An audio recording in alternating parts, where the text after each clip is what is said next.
In the American South of the 1890s, nightfall was not a time of rest. It was a warning. As the sun disappeared, doors were bolted and lamps were dimmed, while fear settled quietly into homes and streets. Somewhere beyond the reach of courts and constitutions, ropes waited in the dark. The newspapers had a word for what followed. They called it justice. Crowds gathered without shame. Photographs were taken. Postcards were printed and sent across the country as souvenirs. The message was unmistakable. Terror was not a crime. It was a custom, repeated often enough to feel normal.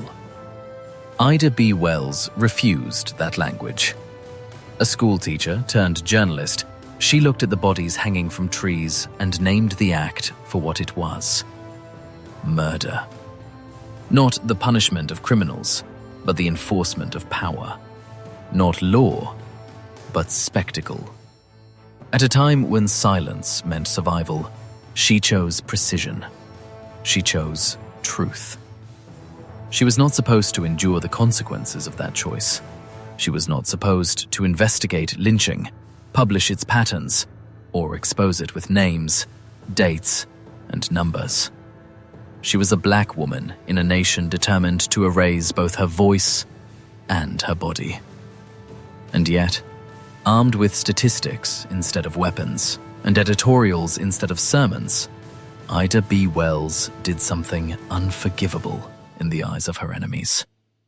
She proved that lynching was rarely about crime, and almost always about control. This is not a story meant to comfort. It is a story of moral clarity in an age that rewarded cruelty and punished honesty.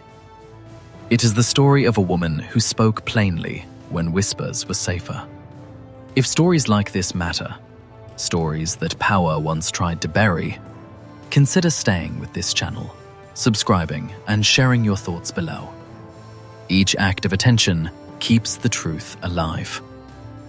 Now, let us follow the footsteps of Ida B. Wells, walking directly into danger, carrying the truth like a lantern, and daring America to look at itself.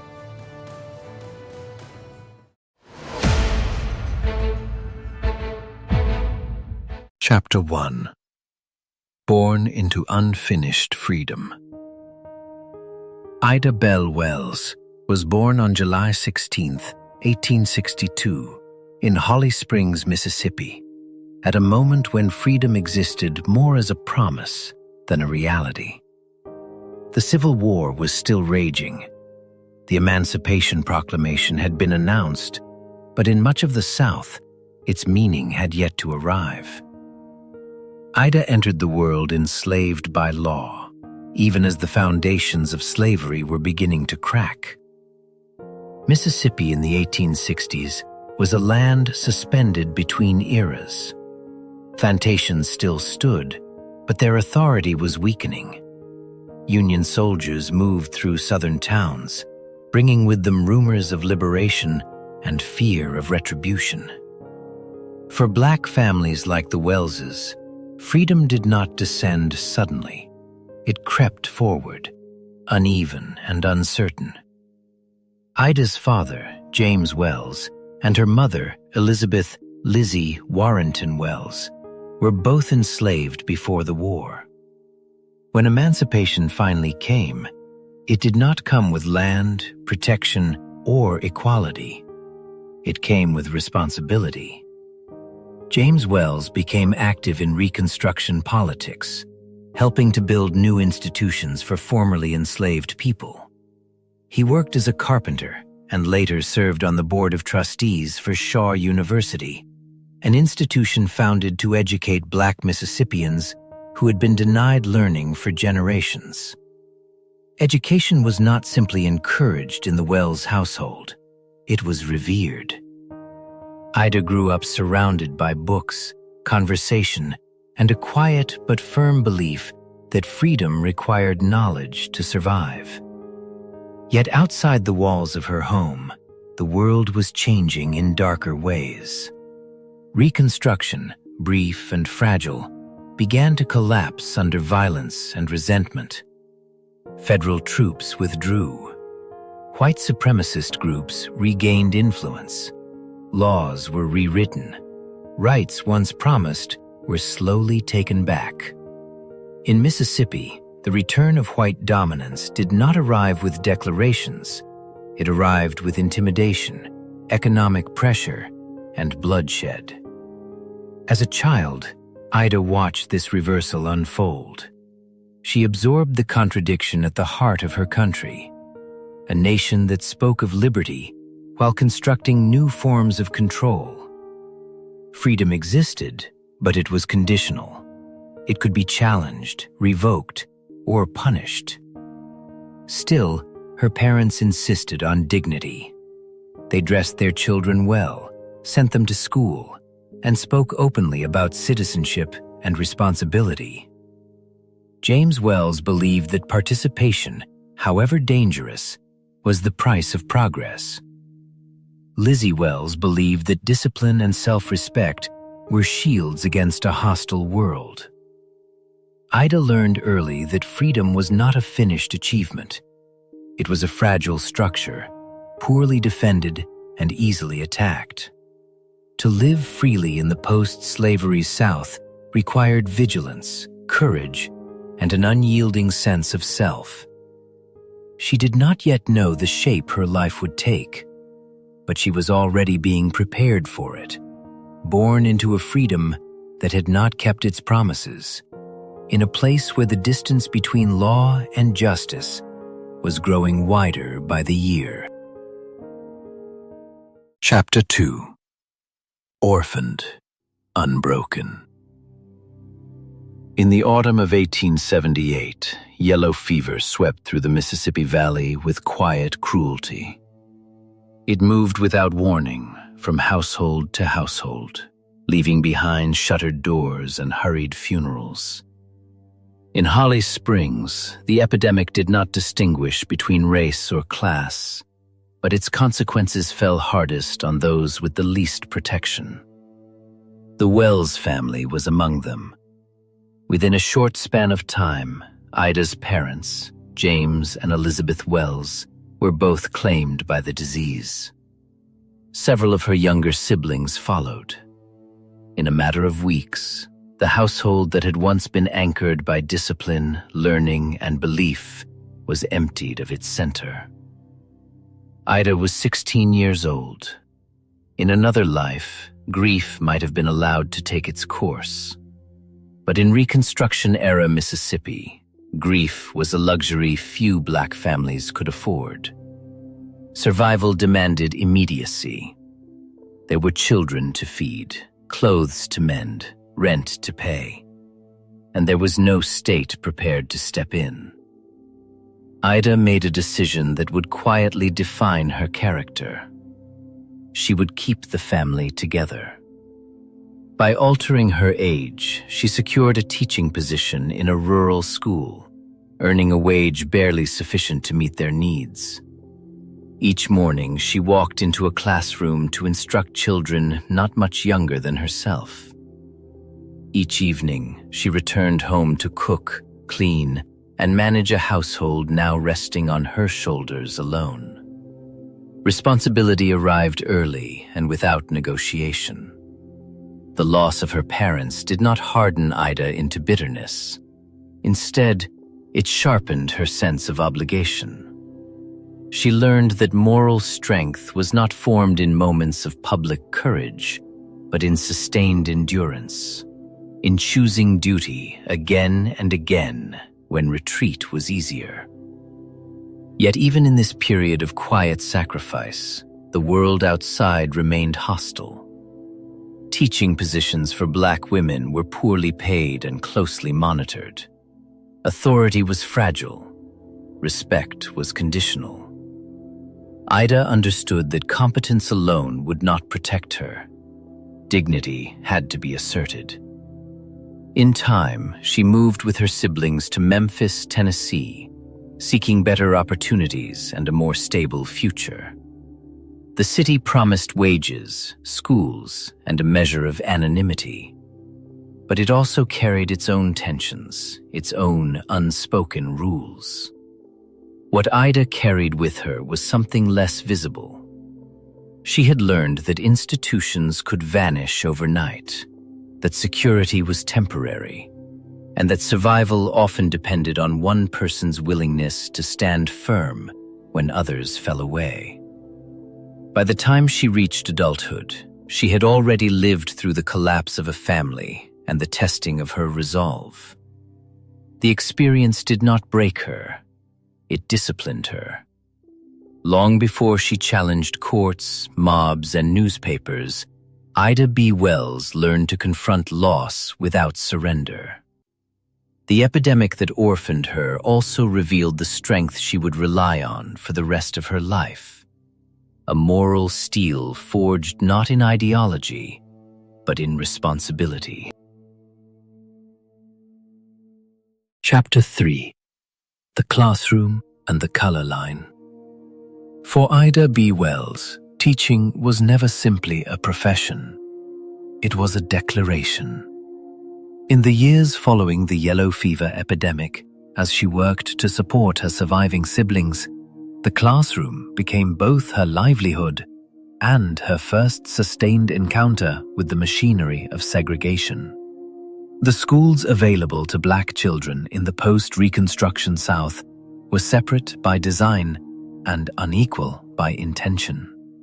Classrooms were often overcrowded, underfunded, and housed in buildings never meant for learning. Textbooks arrived late or not at all, already worn from years of use in white schools. Yet within these constraints, education carried extraordinary weight. It was understood as preparation for citizenship in a society reluctant to grant it. Ida approached her students with discipline and high expectations. She believed that literacy was not merely a skill, but a form of defense. To read was to interpret contracts, to question authority, to preserve one's own record against distortion. Each lesson was an act of quiet resistance against a system built on enforced ignorance. It was in the classroom that Ida first confronted institutional injustice, not as an abstract idea, but as policy. Salaries for Black teachers were consistently lower than those paid to white teachers performing the same work. School terms were shorter. Resources were rationed according to race. Complaints were discouraged, and compliance was expected. Ida did not accept this arrangement easily. She began writing editorials under pen names, criticizing the conditions of Black schools and the inequities faced by Black educators. These early writings were careful but firm, shaped by her belief that injustice endured only when it went unchallenged. The act of writing itself became a second classroom, one without walls, where truth could be addressed directly to power. Her refusal to remain silent came at a cost. Ida lost teaching positions after publicly questioning school authorities. In the segregated South, employment for Black women was always precarious, and dissent made it more so. But each dismissal clarified her understanding of the system she lived within. Inequality was not accidental. It was administered. As she moved between teaching posts in Mississippi and later Tennessee, Ida saw the same patterns repeated. Education was offered, but limited. Advancement was promised, but withheld. The color line did not end at the schoolhouse door. It was built into the foundation. Still, Ida continued to teach as long as she could. She stood before her students knowing that the lessons extended beyond arithmetic and grammar. She was modeling something rarer: self-respect in a society designed to erode it. By the time she left the classroom for journalism, Ida B. Wells had already learned the central lesson of her era. Knowledge alone would not dismantle injustice, but without it, resistance was impossible. In segregated classrooms across the South, she had begun the work of education as resistance, preparing both herself and her students for the confrontations yet to come. Chapter 4.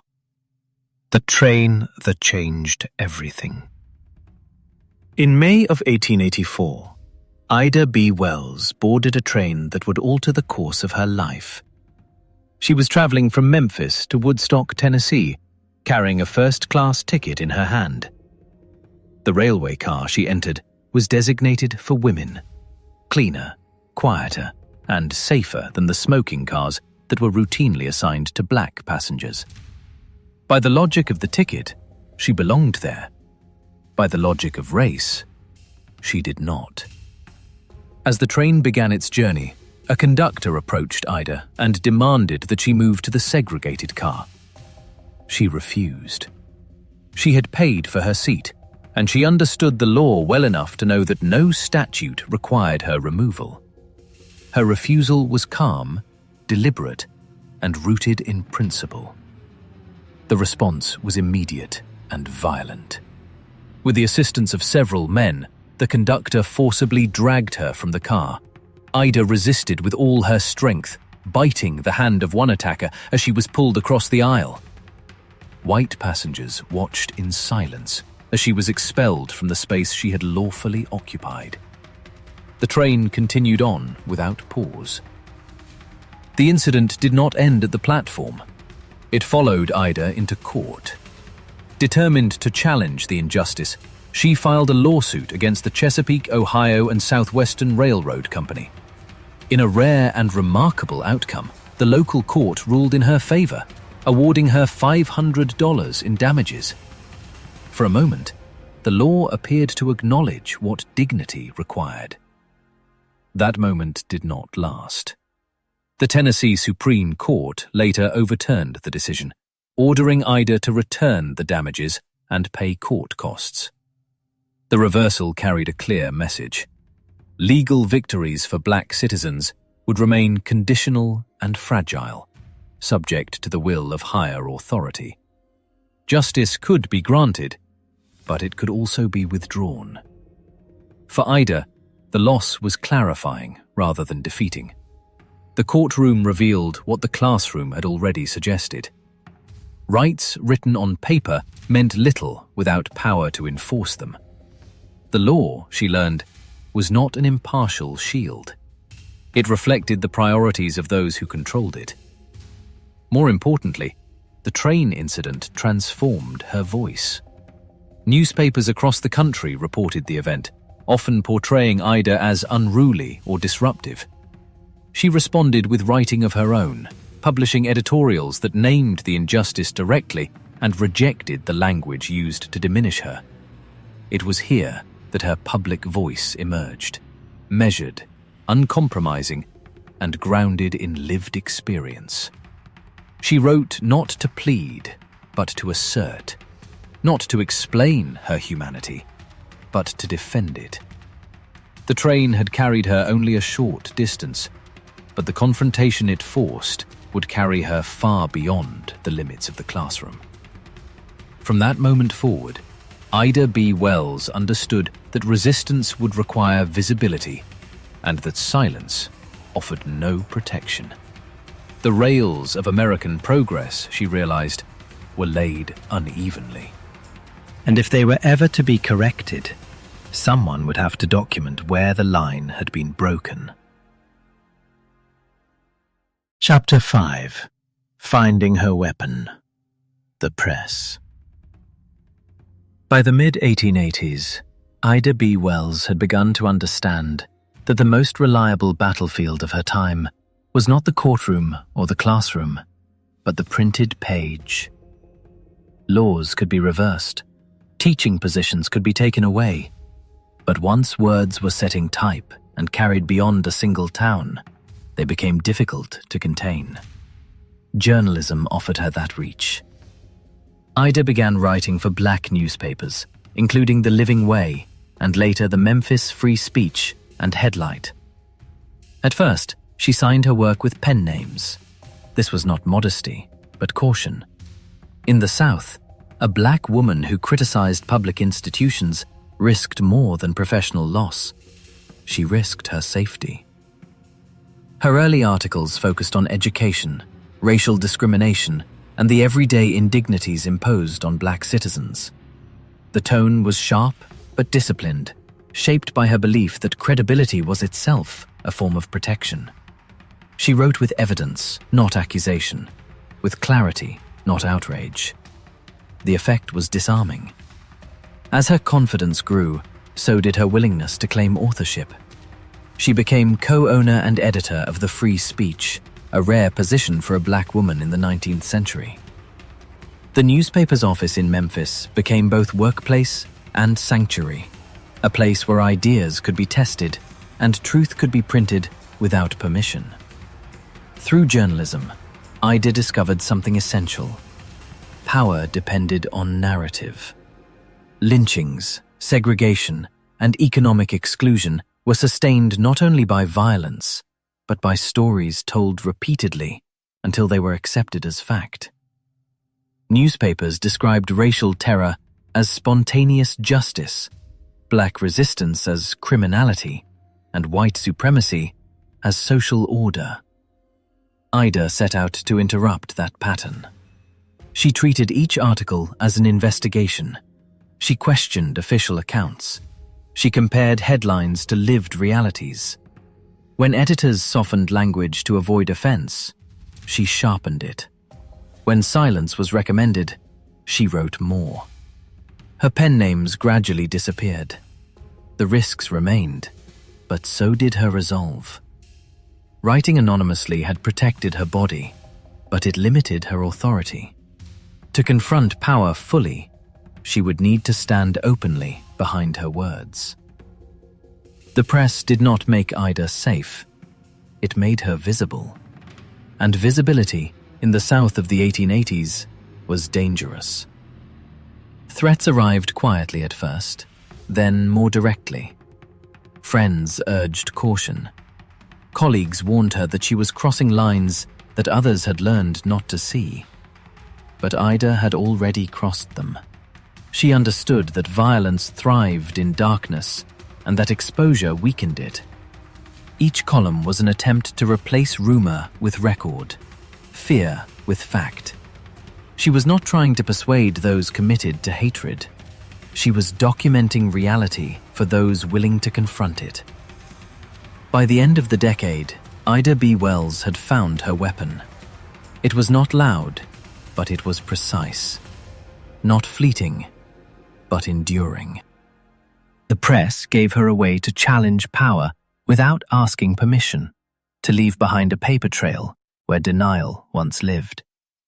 Words, she learned, could wound power, especially when they refused to lie. Chapter 6. Memphis, a city of tension.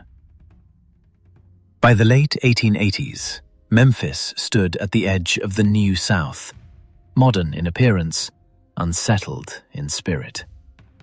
Railroads converged there. Cotton moved through its warehouses. The city presented itself as a place of opportunity, especially to black Southerners seeking wages, education, and a measure of independence after Reconstruction. But beneath the surface, Memphis was rigidly divided.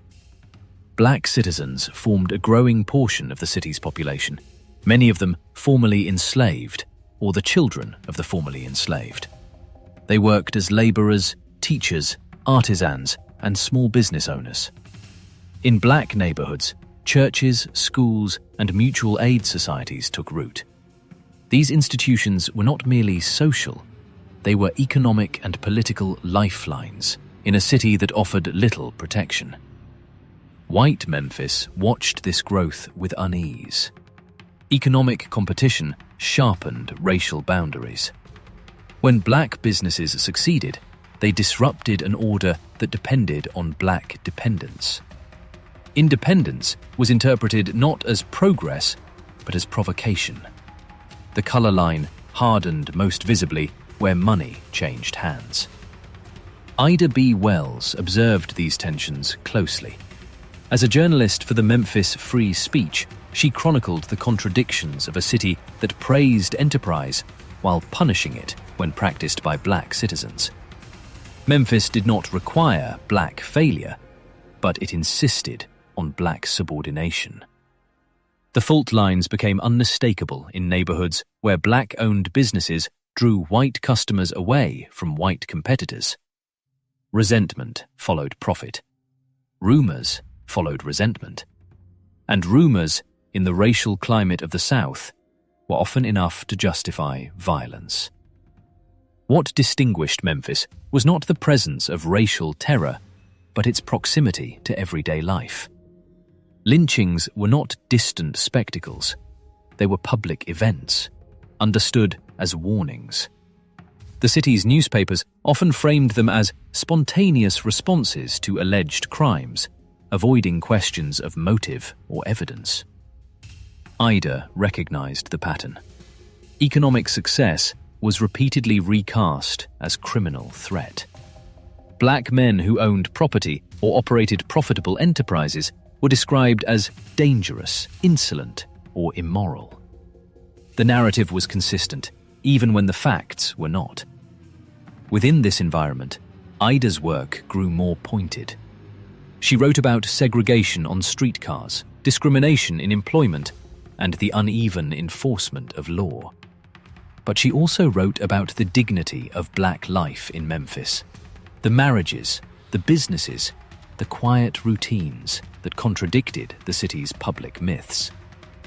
Memphis demanded that black citizens remain visible as labor, but invisible as equals. To cross that boundary invited retaliation. Ida sensed that the city was approaching a breaking point. The balance between black aspiration and white control was unstable, and history suggested that such instability rarely resolved itself peacefully. Violence, when it came, would be justified as order restored. The city of Memphis was not an exception. It was a case study. For Ida B. Wells, it became the place where journalism would no longer be commentary alone. It would soon become confrontation, forced by a city that could not tolerate the truth that its prosperity rested on fear, and that fear was enforced with deadly precision. Chapter 7. The Lynching That Broke the Silence. In the spring of 1892, the violence Ida B. Wells had spent years observing from the margins finally crossed into her own life. It did not arrive as rumor or statistic, but as loss, personal, undeniable, and irreversible. Thomas Moss was not a name in a newspaper to Ida. He was a friend. A respected black businessman, Moss co-owned the People's Grocery with Calvin McDowell and Will Stewart in a black neighborhood of Memphis. Their store was modest but successful, drawing customers away from a nearby white-owned competitor. In the racial economy of the South, such success was rarely forgiven. Tension followed prosperity. A minor altercation outside the store was exaggerated and retold until it resembled an uprising. White resentment hardened into accusation. Soon, armed white men confronted the business. Shots were fired during the confusion. The details were contested, but the outcome was already determined. Moss, McDowell, and Stewart were arrested and jailed. On the night of March 9th, 1892, a white mob entered the jail without resistance from authorities. The three men were taken from their cells, transported outside the city, and murdered. Their bodies were left behind as warnings, not evidence. Thomas Moss's final words were later reported with haunting simplicity. "Tell my people to go west. There is no justice for them here. For Ida B. Wells, the lynching shattered any remaining distance between journalist and subject. She had written about lynching before. She had criticized it, questioned its justifications, and exposed its cruelty. But this act cut through abstraction. It revealed, with unbearable clarity, what success meant for black men in the South, and what silence permitted. The Memphis newspapers moved quickly to shape the narrative.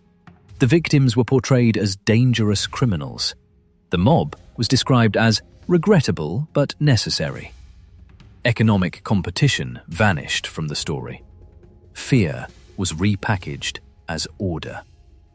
Ida refused that version of events. In the pages of the Memphis Free Speech, she wrote with a new, unmistakable directness. She named the lynching as murder.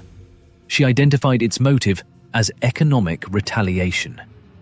She urged black residents of Memphis to leave the city, to withdraw their labor and resources from a system that offered neither protection nor justice.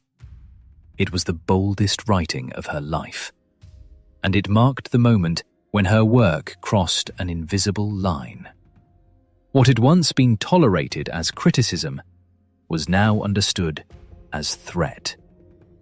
Ida was no longer merely documenting injustice. She was indicting it. The careful language of accommodation disappeared. In its place stood moral clarity, sharpened by grief. The lynching of Thomas Moss broke more than Ida's silence. It broke any lingering belief that truth alone could coexist peacefully with power. From this moment forward, she would not write to explain. She would write to confront. The consequences would come quickly. But they had already been accepted. In naming the violence for what it was, Ida B. Wells stepped beyond commentary and into danger, fully aware that there would be no return to safety, only a deeper commitment to truth. Chapter 8. Exile for Telling the Truth. The reaction to Ida B. Wells' writing was swift and unmistakable. In Memphis, white newspapers abandoned any pretense of restraint. Editorials denounced her by name, accusing her of recklessness, dishonesty, and incitement. The tone was formal, but the message was unmistakable. Her words had gone too far. This time, condemnation did not remain on the page. While Ida was traveling outside the city, a white mob gathered at the offices of the Memphis Free Speech. They forced their way inside, destroying the printing press and scattering its contents into the street. Files were torn apart. Furniture was smashed. The space that had given Ida a public voice was erased with deliberate precision. A warning followed the destruction. If Ida B. Wells returned to Memphis, she would be killed.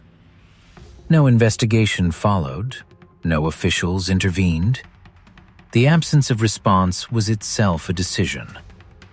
The city had chosen which voices would be protected and which would not. Exile was no longer symbolic. It was enforced. Friends urged Ida to remain away. Returning would not restore her newspaper or her safety. It would only confirm the threat. The reality was stark. Memphis was no longer a place where she could live, write, or even exist openly. Leaving meant more than physical distance. It meant the loss of community, of daily purpose, of the life she had built through teaching and journalism. She carried with her the knowledge that truth, spoken too plainly, had made her homeless. The cost was heavy, but it was clarifying. Exile stripped away any remaining illusion of compromise. The violence she opposed was not a misunderstanding to be corrected by careful phrasing. It was a system prepared to destroy property, livelihood, and life to preserve itself. The destruction of the Free Speech Office was not punishment for excess. It was enforcement of silence. Yet Exile also created space. Freed from the immediate danger of local retaliation, Ida began to see Memphis not as an isolated failure, but as a reflection of a broader national condition. What had happened to her newspaper could happen anywhere truth threatened established power. She was no longer a local journalist challenging a single city. She was becoming something else, a witness without a home, carrying her work wherever she could speak and write. The attempt to silence Ida B. Wells had succeeded in only one respect. It had removed her from Memphis. It had not removed her voice. And in the quiet that followed Exile, that voice would sharpen, preparing for a confrontation that would no longer be confined to one city or even one region. Chapter 9. Naming the Lie.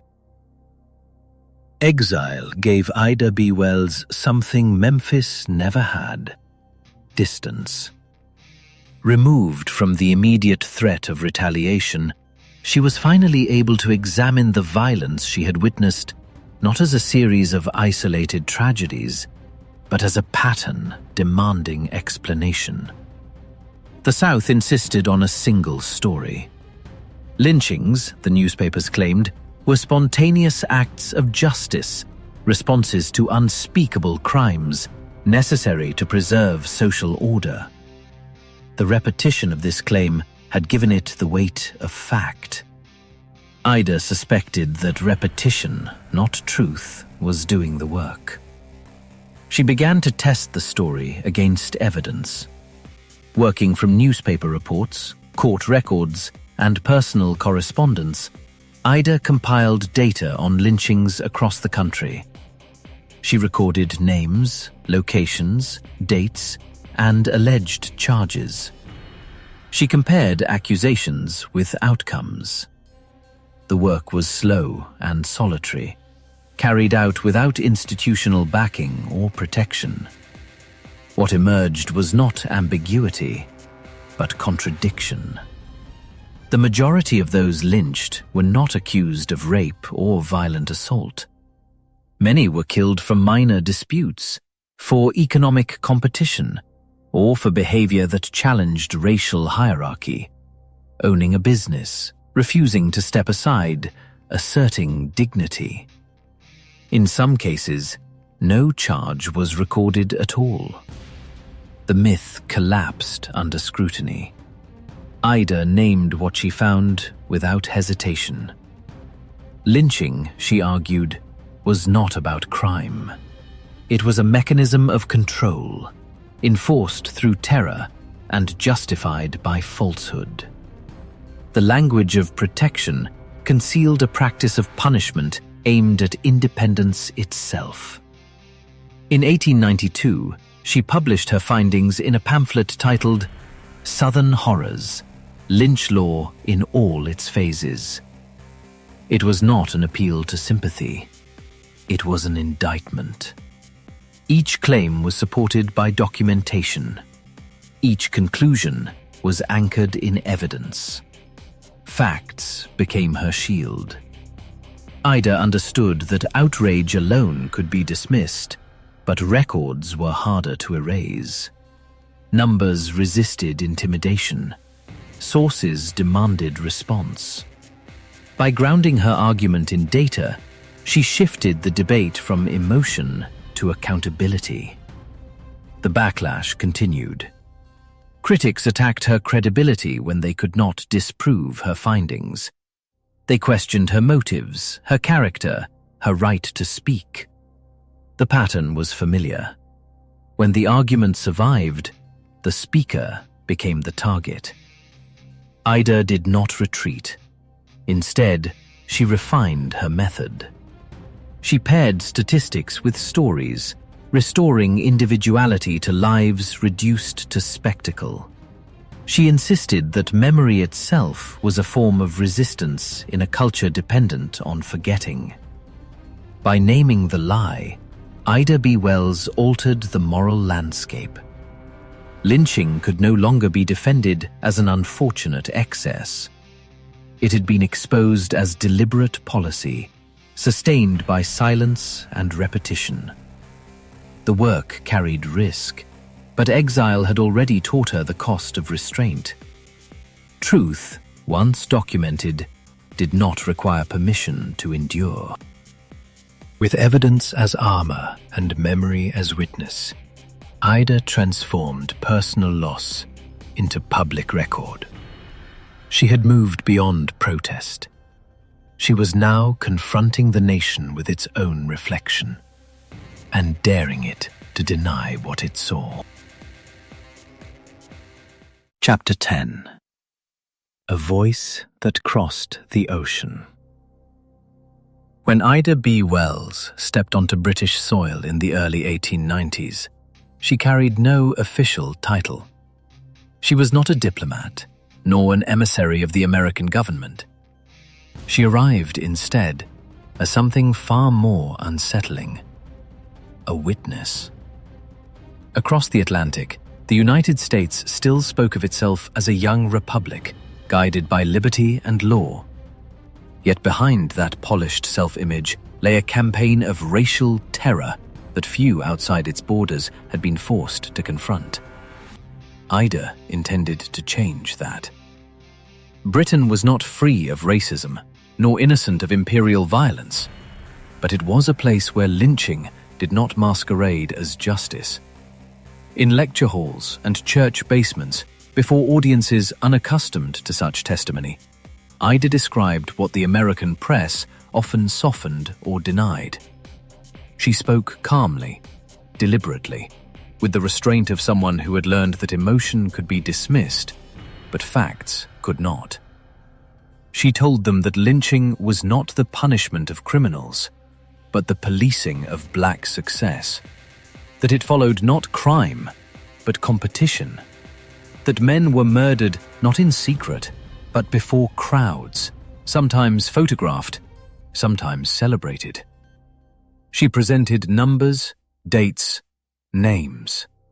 She stripped away the lie that mob violence protected white womanhood and revealed instead a system designed to enforce racial hierarchy. The reaction was immediate. British newspapers reported her words with a seriousness rarely granted to black Americans at home. Clergymen invited her to speak again. Reformers listened. Committees formed. For the first time, lynching was no longer framed as a Southern peculiarity. It became a moral indictment of the United States itself. This was precisely what made Ida dangerous. American officials bristled. Newspapers back home accused her of exaggeration, of betrayal. Some argued that airing America's sins abroad was itself unpatriotic. But Ida understood something they did not. Silence had never protected the nation's victims. Only exposure had a chance to do so. By taking her case overseas, Ida shifted the balance of shame. The question was no longer whether lynching was acceptable to white Americans, but whether the country could endure being judged by the world it claimed to lead. In an age when national reputation mattered deeply, international scrutiny became a pressure point the mob could not easily silence. Yet Ida did not mistake attention for victory. She knew that applause in London would not dismantle gallows in Mississippi. Still, the journey mattered. It proved that truth could travel farther than terror, and that moral clarity did not require permission from those in power. When she returned to the United States, she came back not as an exile, but as a woman newly aware of her reach. The struggle ahead would be long, and the resistance fierce. But the lie had been broken open on a global stage. America had been forced to listen, if not to her conscience, then to the sound of its reputation cracking. And Ida B. Wells, once again, refused to look away. Chapter 11. America Pushes Back. Truth, once spoken aloud, rarely goes unanswered. When Ida B. Wells returned from Britain, she found that the most dangerous response was not silence, but retaliation. The mobs did not immediately reappear. Instead, the counterattack arrived dressed in ink and respectability. Newspapers that had once ignored lynching now spoke loudly about Ida herself. Editorials questioned her motives. Columnists mocked her tone. Others went further, attacking not her facts, but her character. This was not an argument over evidence. It was a strategy. Unable to disprove her statistics, the white press sought to discredit the woman who delivered them. Ida was described as reckless, hysterical, unfeminine. Her morality was questioned. Her private life was speculated upon with a cruelty reserved for women who refused to remain in their assigned place. In a society that equated virtue with silence, a black woman who spoke forcefully was treated as a provocation. The shift was deliberate. Where lynching used rope and fire, character assassination used rumor and repetition. One form terrorized the body, the other aimed to erase credibility. Together, they formed a system of control that required no trial and offered no appeal. Ida recognized the pattern immediately. She had seen it before in the aftermath of mob violence, when victims were blamed to justify their deaths. Now the same logic was applied to her. If she could be made morally suspect, her words could be safely ignored. The truth, they hoped, would die by association. Institutions followed the press. Speaking invitations vanished. Support became conditional. Even some reformers, uncomfortable with the controversy surrounding her name, advised moderation. They suggested she soften her language, narrow her claims, wait for a more appropriate moment. Ida understood what was being asked of her. She refused. To retreat would have meant accepting the premise of the attack, that her voice, rather than the violence she exposed, was the problem. Instead, she continued to write, fully aware that every sentence increased the risk to her safety and reputation. Moral clarity, she had learned, did not come with protection. What made this backlash especially effective was its plausibility. It did not look like hatred. It looked like opinion. It did not shout. It explained. And in doing so, it reassured readers that the real danger lay not in lynching itself, but in those who insisted on talking about it too plainly. Ida paid the price in isolation. She was watched, criticized, misrepresented. Yet she remained unmoved by the noise surrounding her. She had not come this far to be intimidated by polite cruelty. America was pushing back, not because she was wrong, but because she was effective. And in that resistance, Ida found confirmation of what she had always known, that in a violent society, telling the truth was never safe. But it was necessary. Chapter 12. Ally and Outsider. Reform movements promise solidarity, but they often reveal their limits in moments of tension. As Ida B. Wells moved deeper into the circles of American progressivism, she discovered that standing beside allies did not always mean being fully accepted by them. The women's suffrage movement welcomed her voice, carefully. Its leaders spoke eloquently of equality, of justice, of the moral authority of womanhood. Yet beneath those ideals lay an unspoken hierarchy. Race, though rarely named, shaped the boundaries of belonging. Ida was invited to contribute, to speak, to organize, but she was also expected to understand when to step aside. Some suffrage leaders feared that open association with anti-lynching activism would alienate white Southern supporters. Others believed that racial justice could wait, that winning the vote for women required restraint, compromise, and selective silence. For Ida, this was a familiar demand. She was urged to soften her message, to frame lynching as a regional problem rather than a national crime. She was advised to emphasize common womanhood instead of racial terror. The implication was clear. Unity required erasure, and progress required patience from those who suffered most. Ida refused. She did not deny the importance of women's rights, nor did she reject cooperation, but she rejected the idea that freedom could be portioned out in stages, or that justice for Black Americans was a distraction from larger goals. To her, a movement that demanded equality while tolerating terror had already compromised its moral foundation. This refusal came at a cost. Ida found herself increasingly isolated within reform circles. She was present, but never fully embraced. Praised in principle, but sidelined in practice. Her insistence on naming racism, rather than navigating around it, made her inconvenient. Yet it was precisely this inconvenience that defined her integrity. Ida understood that moral movements, like nations, are often tempted to sacrifice the most vulnerable in exchange for broader appeal. She would not participate in that exchange. Her activism was not transactional. It was absolute.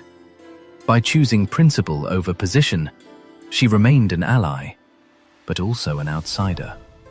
She worked alongside those who sought change, even as she stood apart from their compromises.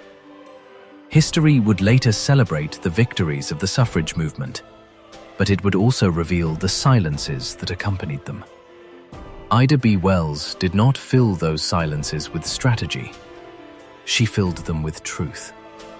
In doing so, she accepted a lonelier path, one that offered fewer platforms, fewer endorsements, and fewer assurances of success. But it was a path that preserved her voice intact. And in a century that rewarded accommodation, Ida chose something far more difficult: to remain whole. Chapter 13. Marriage without silence. Public life often demands a false choice: devotion or disappearance. For Ida B. Wells, marriage was expected to mark a turning point away from confrontation toward quiet respectability. Instead, it became another form of resistance. In 1895, Ida married Ferdinand L. Barnett, a Chicago attorney, editor, and fellow activist. Their union was not a retreat from public struggle, but an expansion of it. Barnett did not ask her to lower her voice, and Ida did not offer to do so. What they built together was not a shelter from the world, but a partnership within it. The expectations surrounding her marriage were heavy. Women reformers were often praised for sacrifice, but only so long as it remained private. A married woman, especially a Black woman, was expected to place domestic harmony above public confrontation. Activism was to be softened, delayed, or abandoned altogether. Ida ignored these assumptions. Motherhood and marriage brought new demands, but they did not replace her sense of obligation to justice.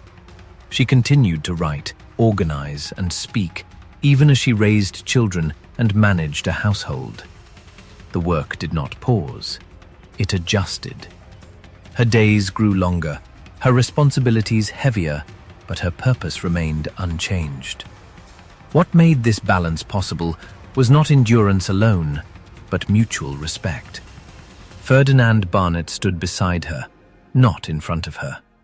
He recognized her leadership, her intellect, and her independence at a time when even progressive men struggled to do so. Their marriage was grounded not in protection, but in equality. This chapter of Ida's life did not soften her message, nor did it sentimentalize her struggle. Instead, it revealed the cost of sustaining conviction over decades. The image of the solitary reformer gave way to something more complex, a woman negotiating love, family, and public duty without surrendering any of them. There were moments of exhaustion, of doubt, of quiet strain. But there was no silence. Ida did not step back from history when she married. She carried it with her, into her home, her writing, her daily life. The world continued to resist her demands for justice, and she continued to answer. In a society that treated marriage as an ending, Ida B. Wells turned it into a continuation. Not an escape, not a compromise, but a shared commitment to speak, even when speaking was hardest. Chapter 14. A Life Without Apology. Time did not vindicate Ida B. Wells in the way history books often promise. There was no single moment of triumph, no sweeping legislation passed in her name, no national reckoning that arrived before her voice grew older.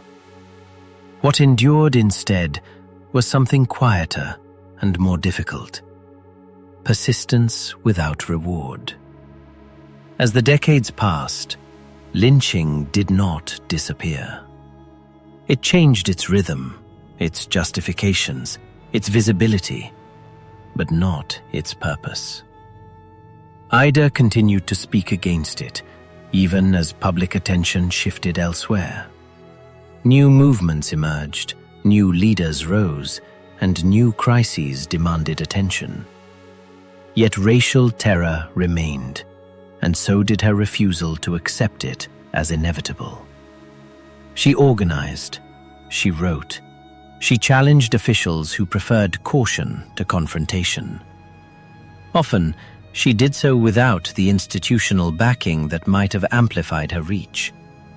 The same uncompromising clarity that had made her indispensable in moments of crisis also made her difficult to celebrate in times of strategic politeness.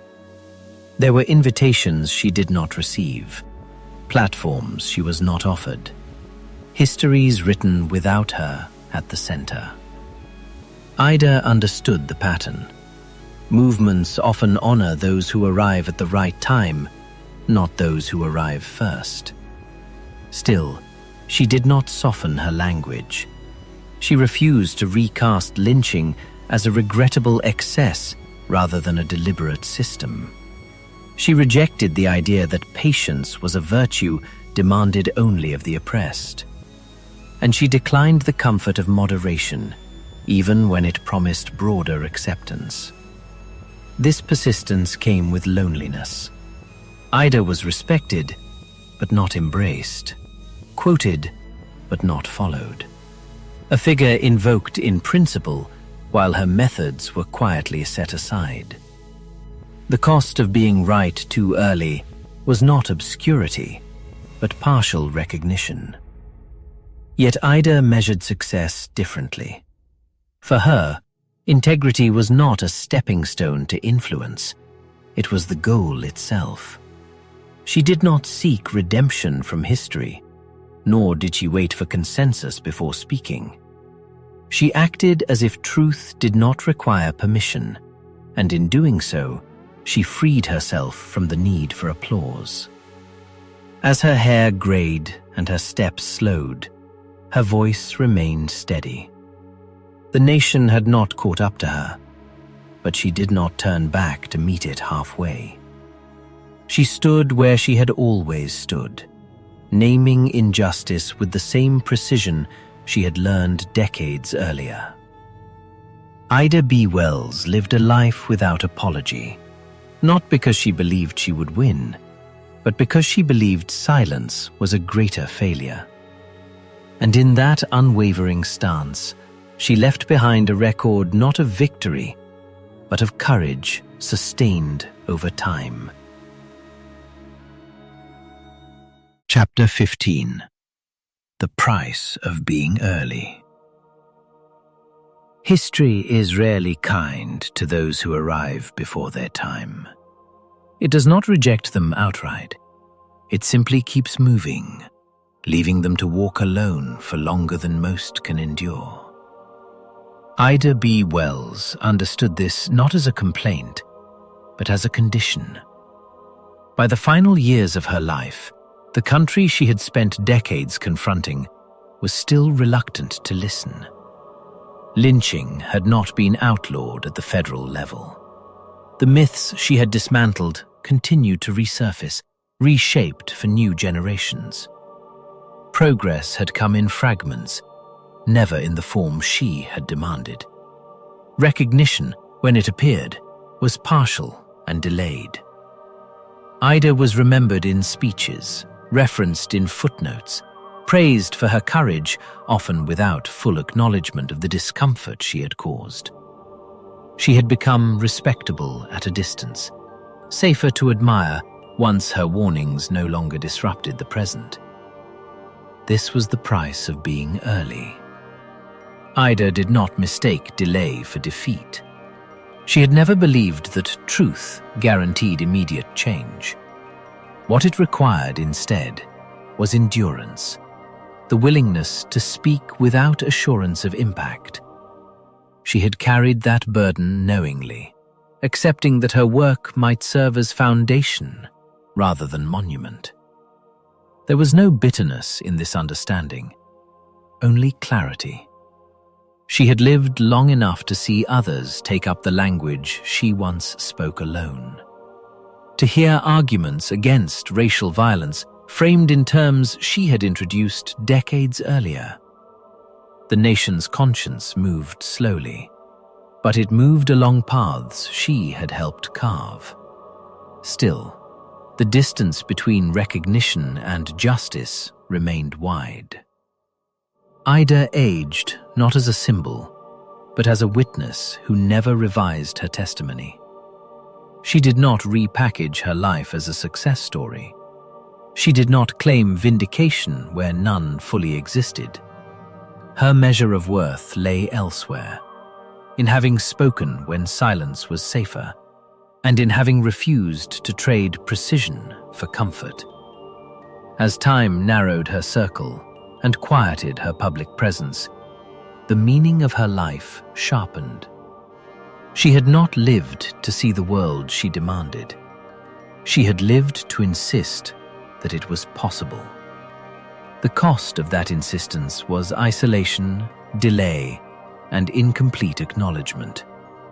But the alternative, waiting to be invited into history, had never appealed to her. Ida B. Wells paid the price of being early with her comfort, her safety, and her solitude. What she purchased with it was something more enduring, a record of truth that did not depend on timing to remain true. Epilogue: When the Rope Lost Its Name. Ida B. Wells died in 1931, in a country that had still not fully reckoned with the crime she spent her life exposing. There was no federal law against lynching at the time of her death, no national apology, no formal closure. The rope had not disappeared, but something else had begun to change. Its lie no longer held. In the decades that followed, the language Ida forged slowly entered the public conscience. Journalists began to speak of lynching not as mob justice, but as racial terror. Civil rights leaders built movements on the foundations she had laid: documentation, moral clarity, and an unflinching refusal to look away. Courts, classrooms, and history books eventually caught up to truths she had named when doing so was dangerous. Ida did not live to see that recognition. But she had never worked for recognition. She worked to make denial impossible. Her legacy endures not only in civil rights law or historical memory, but in the standard she set for journalism itself: that facts are a form of resistance, and that moral courage begins with naming what others insist on disguising. She showed that objectivity does not mean neutrality in the face of violence, and that silence, when chosen, is never harmless. Lynching did not end in her lifetime, but after Ida B. Wells, it could no longer hide behind euphemism. The rope lost its name as justice. The crowd lost its excuse. The lie lost its shelter. History did not reward her with comfort. It rewarded her with relevance. And relevance, unlike applause, does not fade. If this story moved you, challenged you, or helped you see history more clearly, consider subscribing to the channel and sharing your thoughts in the comments. These stories only stay alive when they are remembered, and when we choose, together, not to look away.